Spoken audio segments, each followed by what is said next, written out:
Good evening, and welcome to QR5 Cyber News and our brand new segment, Space Situational Awareness Sunday. Sit back and grab a beverage whilst our crew take you through some of the amazing aspects of space cyber and situational awareness. QR5 and Janil, our host of our popular segment, In Space with Grok, will take you through all the details from our Melbourne studios. QR5 is very proud of the Yagi antenna he built, and is now regularly capturing data. Some of the space missions have fascinating objectives that require careful design. Janil has been researching the precision agriculture area. What do you have for us this evening? Good evening, Naomi. Tonight we're diving into a fascinating topic for space enthusiasts and high-precision agricultural farming businesses alike. We'll take a look at amazing technologies, hyperspectral imaging, or HSI, and synthetic aperture radar, known as SAR, for geospatial mapping of farmlands from space. These technologies are revolutionizing how we monitor vast agricultural landscapes, but they come with unique challenges, and getting them space-ready is no small feat. Let's break it down. HSI captures hundreds of narrow spectral bands, from visible to infrared, giving us a detailed spectral fingerprint for every pixel. It's perfect for identifying crop types, monitoring plant health, and detecting nutrient deficiencies, crucial for precision farming. Imagine being able to spot drought stress in a wheat field before it's visible to the eye. But HSI has its limits. It's a passive system, meaning it relies on sunlight. Cloudy skies or nighttime? You're out of luck. Plus, it generates massive datasets per pass, putting a strain on storage and downlink systems. On the other hand, SAR uses active microwave pulses to create high-resolution images, day or night, through clouds or fog. It's a game-changer for continuous monitoring, especially in cloudy regions like Southeast Asia. SAR can track soil moisture, crop height, and even flooding, vital for farmers managing irrigation or disaster response. But it's not without drawbacks. SAR data is complex to interpret, lacking the biochemical detail of HSI, and its active radar pulses demand significant power, meaning larger solar panels and batteries. Now, both systems need a satellite bus to support their missions, and that's where things get tricky. HSI requires precise optics, thermal control for its detectors, and hefty data storage. SAR, meanwhile, needs a large antenna, sometimes origami-like folding designs for small sats, and robust power systems to handle its energy-hungry radar. For small-format Cubesats, HSI fits more easily into 6U designs, like the Kanyini Myriota family, while SAR is tougher but doable in 27U formats, as seen with companies like Capella Space. But here's the real challenge: getting these payloads space-ready. Launch and deployment are brutal. The payloads have to survive intense vibrations, extreme temperatures, and radiation. Both HSI and SAR undergo rigorous testing to ensure there are no surprises in space. Vibration tests on shaker tables mimic the 10G forces of a Falcon 9 launch, ensuring optics and antennas don't misalign. Electromagnetic radiation tests in anechoic chambers check for interference, critical for SAR's powerful radar pulses.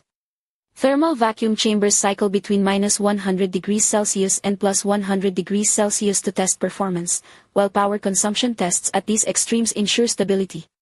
Subsystem interoperability tests confirm the payloads play nice with the satellite's attitude control and comm systems.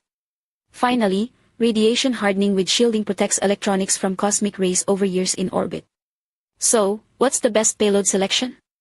HSI offers unmatched detail for crop health but struggles with weather. SAR provides all-weather reliability but lacks spectral depth. A hybrid approach might be the future, but only after surviving the gauntlet of space hardening. Back to you in the studio.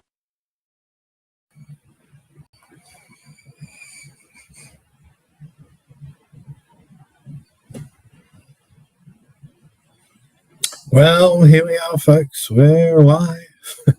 So we had a little bit of a problem the other day with our live feed where we were on mute for that entire time. So anyway, today we're just trying a few different things. So there's lots of action happening right now. So we're just changing over to the scene here. We're going to share our screen.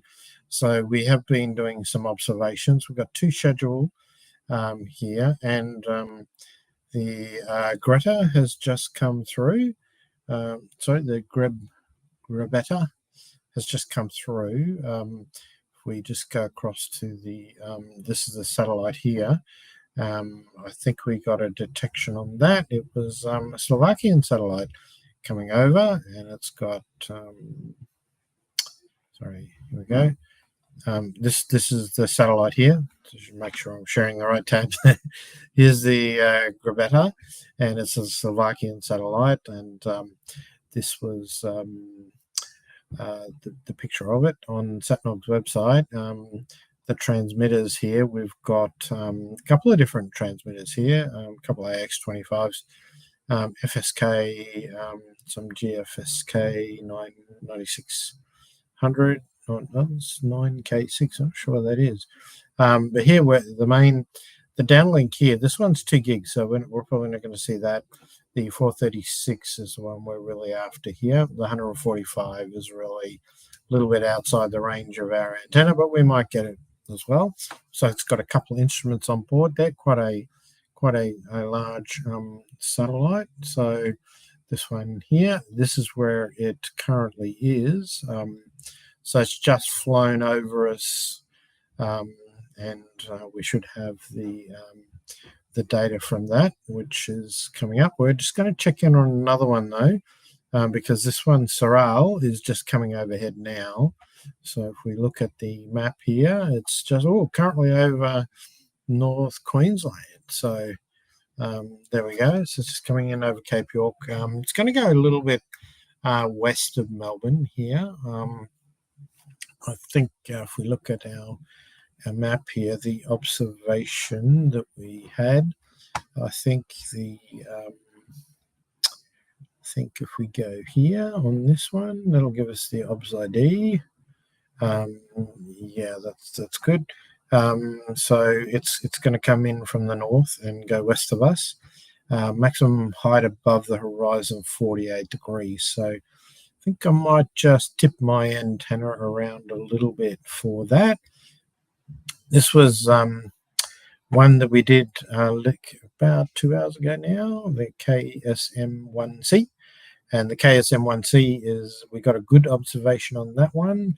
And if you have a look here, what happens with the software-defined radio, it picks up kind of like if you think of a tape recording of a radio oscilloscope kind of effect, where you've got the signal being picked up as the satellite approaches and comes up.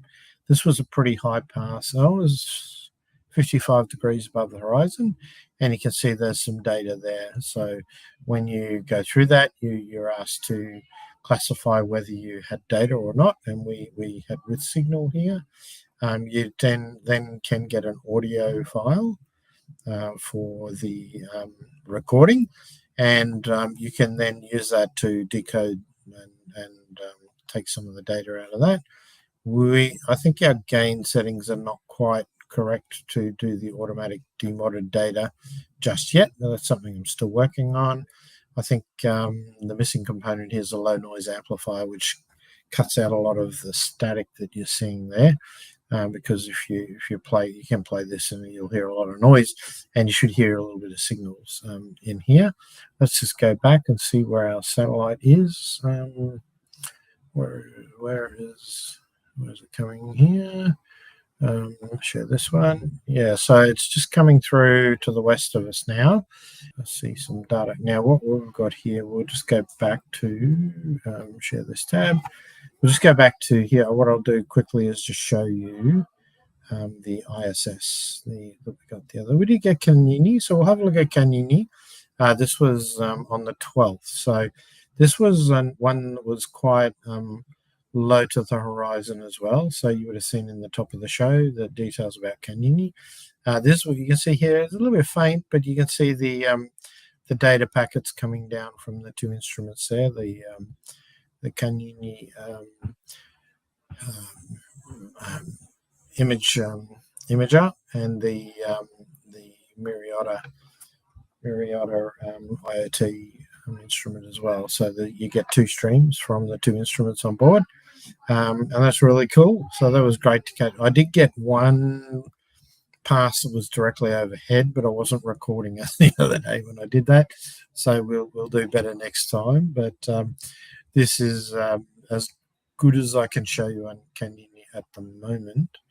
We should see the data that we got from the GRB beta.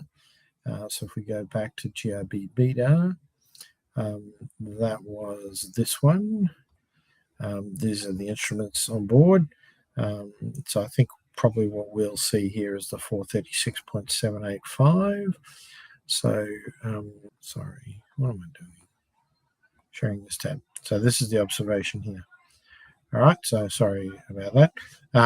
The observation comes down. This is the XML data, and it's got the details of where everything is. And from there, we mark it.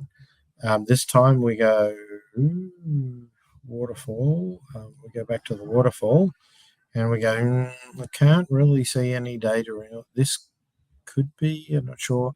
It's probably data that maybe a little bit outside the band that I'm tuned to at the moment. So what we can say there is we did not observe any data, so no signal, and then that marks it as a bad observation. Okay, so what we've got here, we did have some really good observations over the last, I haven't looked at these two yet, so there might be some good data there. This one here, the SARAL, is coming through. Where are we? We're on the right tab, yes. SARAL, this is the satellite here. This is pretty cool. Got big solar panels there, probably because there's depending on what sort of instruments are on board as to the this one, of course, is the Indian ISRO, Indian Space Research Organization. So that France has helped launch that mission. Let's just go back and see where it is, make sure we don't miss it as it flies past. No, what are you doing? Where's it gone? Here we go, SARAL. Oh, it has flown past already. While we've been talking, it's flying straight overhead. So we should have some data there shortly.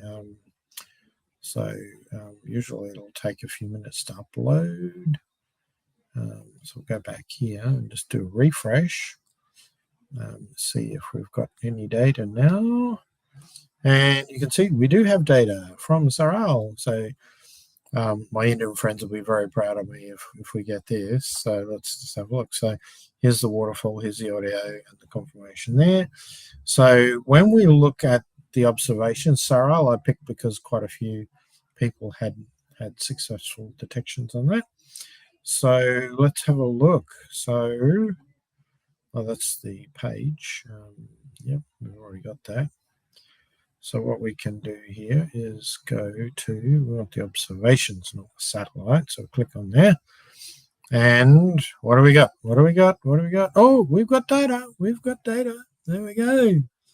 So there you go. Flying over Melbourne, our little Indian satellite with some help from France to launch it.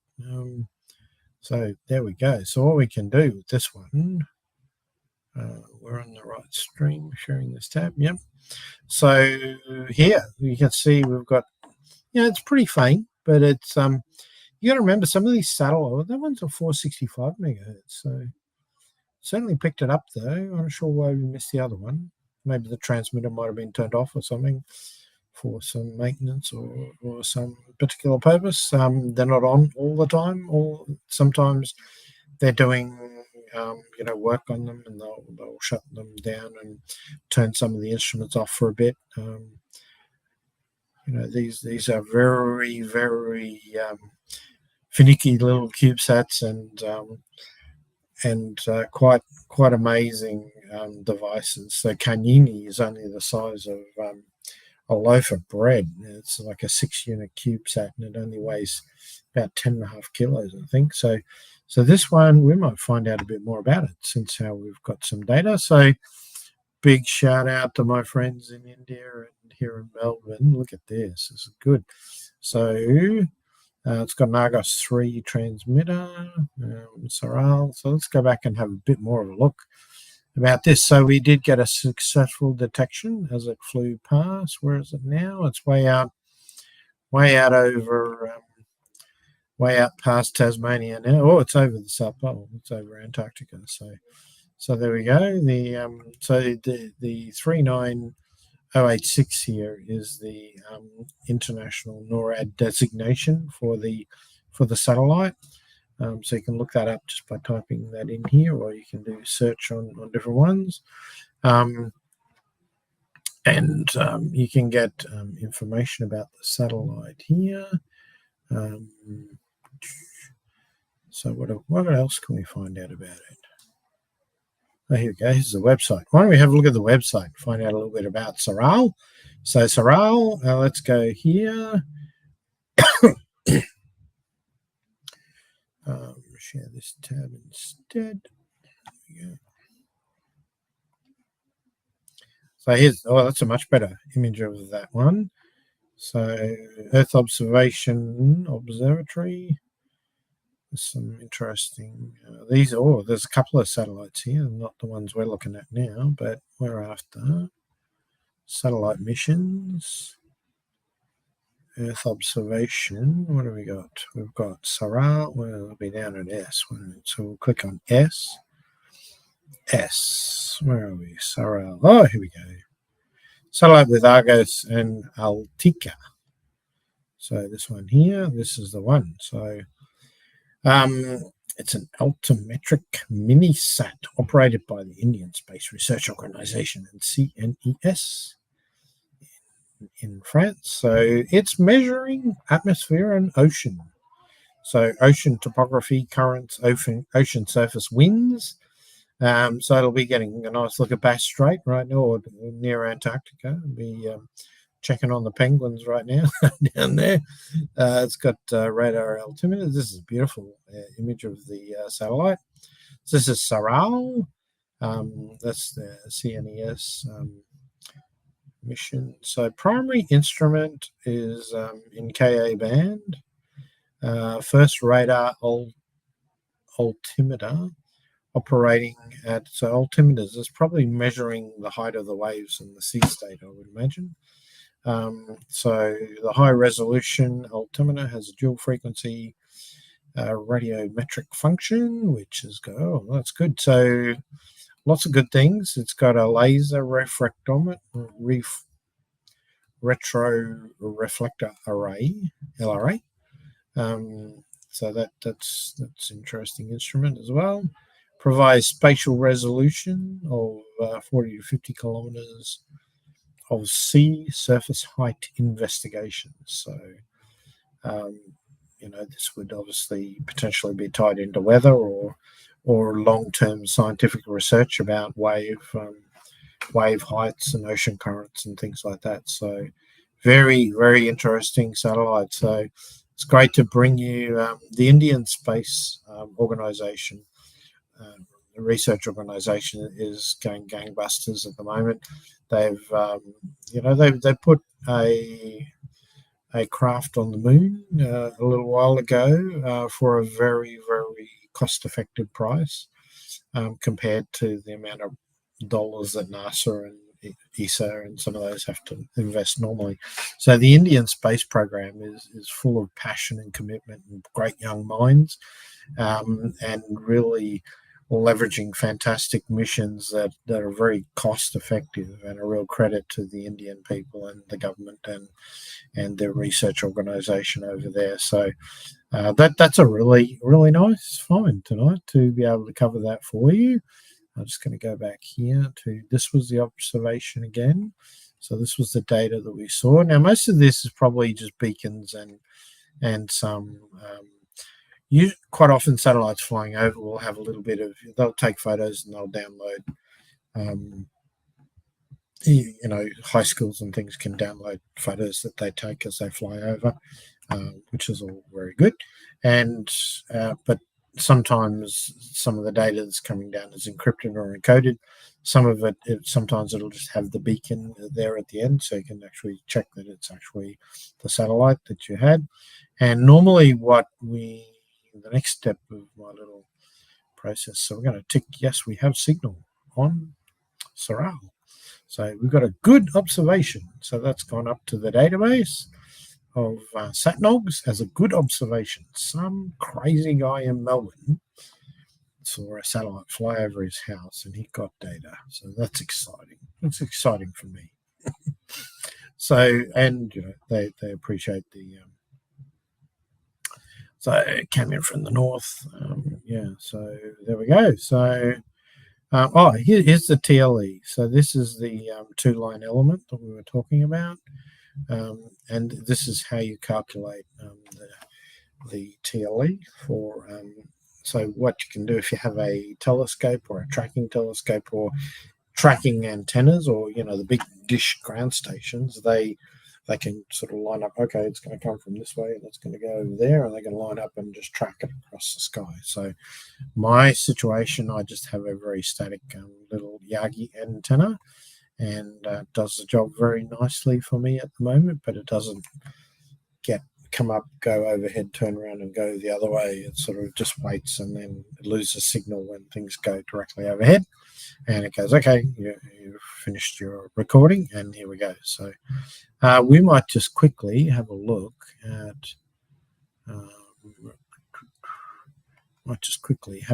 these other two. Robusta. Did we get Robusta as well?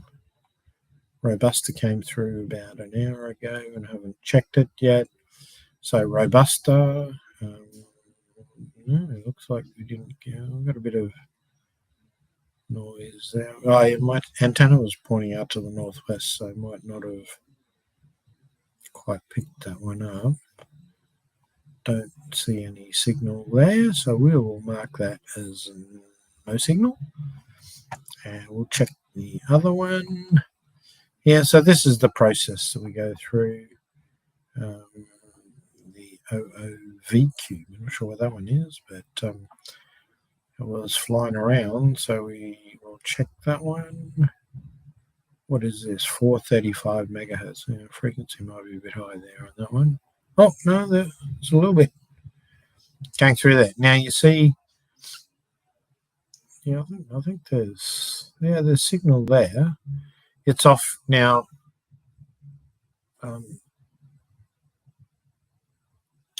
It's off to the right. So I think because my antenna's tuned, whether it'll be a short way. Yeah. What you can see here is a bit of the curve, and part of this is what we call the Doppler effect. So you see it's coming in over the top, and when you hear a train and you hear the whistle or the engine, and then when it goes past, it changes frequency, and that's what you're seeing here with the Doppler effect. As it's starting to go away from us here, the signal, which was picking it up a little bit outside the range, I'm not sure why that was, but it's actually decreasing, and you can see there are a few data packets there we can see. So yeah, okay, we did get signal on that one. Not very optimal, but it was 61 degrees above the horizon. I think my antenna might have been just a bit offline there, because I think I was pointing it a little bit further out to the west with that one. So anyway, we've had a successful session, because we did pick up this is going to be our new favorite Indian satellite, SARAL. So this was my first detection on an Indian satellite, and which is really great. So we did find out a little earlier in the afternoon that Luxembourg has a space program. So there was one of the ones we were looking at was from Luxembourg. Share this tab. Yeah, so this is our SARAL. So I might sign off there, and thanks for joining us today. We're going to top and tail with a little bit of extra information about the Kanyini mission. So that's Janelle and Naomi have explained at the top of the show.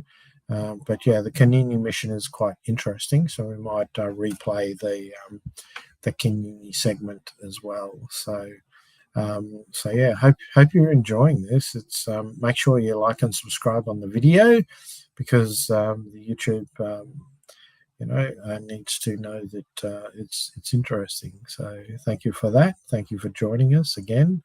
I'm just going to go to the outro now, and thanks for joining us. Well, it's the weekend here in Melbourne, And as regularly predicted, we have lost our little space cyber nerd again. I believe he dragged himself away from Chirag Joshi's new book, and was last seen setting up his Yagi antenna for a little weekend project. We are going to cross to Janeel, the host of our hugely popular new segment, In Space with Grok. Janeel, have you discovered what QR5 is up to? Thanks, Naomi. You will remember a few months back QR5 ironed on the Kanyini mission patch to his space jacket that he proudly wears. So today in our segment, In Space with Grok, I thought we would take a look at the Kanyini Cube satellite mission and see if QR5 has managed to capture the flyover Melbourne earlier today. First, a few details about the mission. The objectives of Kanyini are as ambitious as they are practical. At its core, this is about harnessing space data to tackle real-world problems, especially sustainability and climate impacts.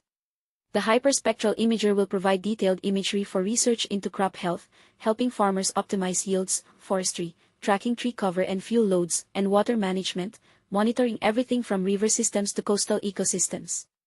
That data could revolutionize how we prepare for and respond to bushfires, floods, and droughts, issues that hit close to home for Australians. The satellite was launched in August 2024 from Vandenberg Space Force Base in California, a premier launch site known for sending cutting-edge missions into the skies. Kanyini hitched a ride on SpaceX's Transporter 11 mission, a rideshare launch that carried 116 payloads into orbit aboard the trusty Falcon 9 rocket. Innover Technologies assembled Kanyini's 6U Cubesat frame. Think of it as a shoebox-sized marvel, measuring about 20 by 10 by 34 centimeters and weighing just 12 kilograms. It's now orbiting 500 kilometers above the Earth. We are about to find out if QR5 can find it with an antenna he built out of heat-shrink-covered balsa wood and 5 copper welding rods he bought from Bunnings. I have to say, Naomi, I'm skeptical, but QR5 is confident and did a test run Friday night. The Kanyini CubeSat didn't come together in a vacuum. It's the result of a powerhouse partnership led by the South Australian government, which invested a hefty $6.5 million to get this project off the ground, quite literally. At the helm of the mission is the SmartSat Cooperative Research Centre, or CRC, a research consortium based in Adelaide. Innover Technologies, an Adelaide-based aerospace company tasked with building the satellite itself, and Myriota, a global leader in Internet of Things connectivity, which brought its cutting-edge IoT expertise to the table. Together, this trio turned a vision into a reality, proving that South Australia's space sector is ready to compete on the world stage. The payloads are pretty amazing. First up is the HyperScout 2 hyperspectral imager supplied by Dutch company Cosine. This compact camera is a game-changer, capturing Earth imagery across 45 spectral bands. The second payload comes from Myriota, an IoT space services device that turns Kanyini into a cosmic relay station.